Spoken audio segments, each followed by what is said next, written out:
അദ്ധ്യായം 10. സാമുവേൽ ഒരു പാത്രം ഒലിവെണ്ണയെടുത്ത് സാവൂളിൻ്റെ ശിരസ്സിലൊഴിച്ചു. അവനെ ചുംബിച്ചിട്ട് പറഞ്ഞു, കർത്താവ് തൻ്റെ ജനത്തിൻ്റെ ഭരണാധികാരിയായി നിന്നെ അഭിഷേചിച്ചിരിക്കുന്നു. അവിടുത്തെ ജനത്തെ ഭരിക്കുകയും എല്ലാ ശത്രുക്കളിൽ നിന്ന് അവരെ സംരക്ഷിക്കുകയും ചെയ്യണം. തൻ്റെ അവകാശമായ ജനത്തിന് രാജാവായി കർത്താവ് നിന്നെ വാഴിച്ചിരിക്കുന്നു എന്നതിൻ്റെ അടയാളം ഇതായിരിക്കും. ഇന്ന് നീ എന്നെ വിട്ടു പോകുമ്പോൾ ബെഞ്ചമിൻ്റെ നാട്ടിലെ സെൽസാഹിൽ റാഹേലിൻ്റെ ശവകുടീരത്തിനു സമീപം 2 ആളുകളെ നീ കാണും. നീ അന്വേഷിച്ച കഴുതകളെ കണ്ടുകിട്ടിയെന്നും അവയെക്കുറിച്ചെല്ലാം എൻ്റെ മകനെന്തു പറ്റി എന്ന് ചോദിച്ചുകൊണ്ട് നിന്നെക്കുറിച്ചാണ് നിന്റെ പിതാവ് ഉത്കണ്ഠാകുലനായിരിക്കുന്നതെന്നും അവർ നിന്നോട് പറയും. അവിടെ നിന്ന് താബോറിലെ ഓക്ക് വൃക്ഷത്തിന് സമീപം എത്തുമ്പോൾ ബഥേലിൽ ദൈവത്തിന് ബലിയർപ്പിക്കാൻ പോകുന്ന 3 പേരെ നീ കണ്ടുമുട്ടും. ഒരുവൻ 3 ആട്ടിൻകുട്ടികളെ എടുത്തിരിക്കും, രണ്ടാമൻ 3 അപ്പവും മൂന്നാമൻ ഒരു തോൽക്കുടം വീഞ്ഞും. അവർ നിന്നെ അഭിവാദനം ചെയ്ത് 2 അപ്പം നിനക്ക് നൽകും. അത് നീ സ്വീകരിക്കണം. അനന്തരം ഫിലിസ്ത്യർ കൂടാരമടിച്ചിരിക്കുന്ന ഗിബെയയിലുള്ള ദൈവത്തിൻ്റെ മലയിൽ നീ എത്തും.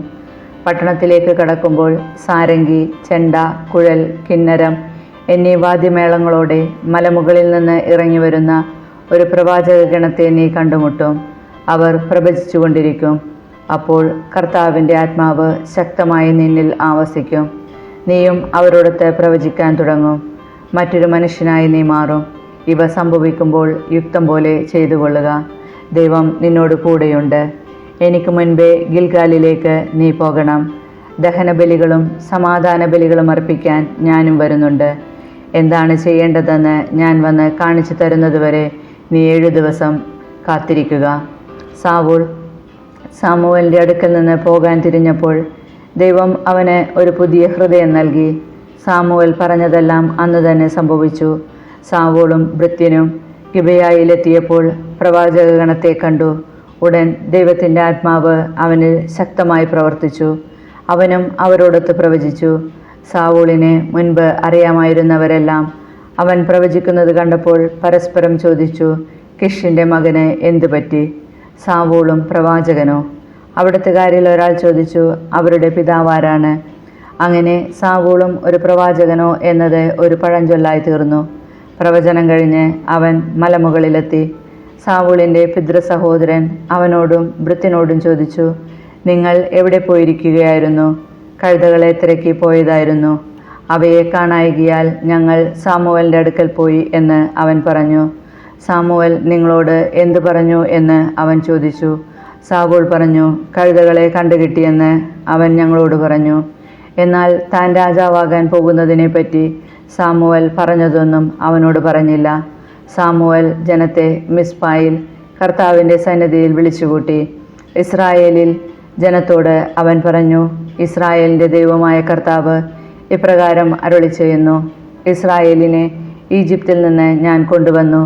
ഈജിപ്തുകാരുടെയും നിങ്ങളെ പീഡിപ്പിച്ചിരുന്ന സകല രാജാക്കന്മാരുടെയും കൈകളിൽ നിന്ന് നിങ്ങളെ ഞാൻ മോചിപ്പിച്ചു.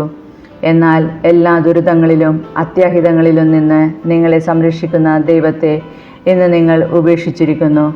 ഞങ്ങൾക്കൊരു രാജാവിനെ വാഴിച്ചു തരിക എന്ന് നിങ്ങൾ ആവശ്യപ്പെട്ടു. അതുകൊണ്ട് ഇപ്പോൾ ഗോത്രത്തിൻ്റെയും കുലത്തിൻ്റെയും ക്രമത്തിൽ കർത്താവിൻ്റെ മുൻപിൽ നിൽക്കുവിൻ. അനന്തരം സാമുവേൽ ഇസ്രായേൽ ഗോത്രങ്ങളെയെല്ലാം തൻ്റെ അടുക്കൽ വരുത്തി കുറിയിട്ട് ബെഞ്ചമിൻ ഗോത്രത്തെ എടുത്തു. ബെഞ്ചമിൻ ഗോത്രത്തിലെ കുടുംബങ്ങളെയെല്ലാം തൻ്റെ അടുക്കൽ വരുത്തി. മത്രി കുടുംബത്തിനാണ് കുറി വീണത്. അവസാനം മത്രി കുടുംബാംഗങ്ങളെ ഓരോരുത്തരെയും വരുത്തി കിഷിൻ്റെ മകനായ സാവൂളിനെ കുറിയിട്ട് സ്വീകരിച്ചു. എന്നാൽ അവർ അന്വേഷിച്ചപ്പോൾ അവനെ കണ്ടില്ല. അവനിവിടെ വന്നിട്ടുണ്ടോ എന്ന് അവർ കർത്താവിനോട് ചോദിച്ചു. അവൻ ഇതാ ഭാണ്ഡങ്ങൾക്കിടയിൽ ഒളിച്ചിരിക്കുന്നു എന്ന് കർത്താവ് പറഞ്ഞു. അവർ ഓടിച്ചെന്ന് അവനെ കൂട്ടിക്കൊണ്ടുവന്നു. ജനമധ്യേ നിന്നപ്പോൾ മറ്റാരെയേക്കാൾ അവൻ്റെ ശിരസ്സും തോളും ഉയർന്നു നിന്നിരുന്നു.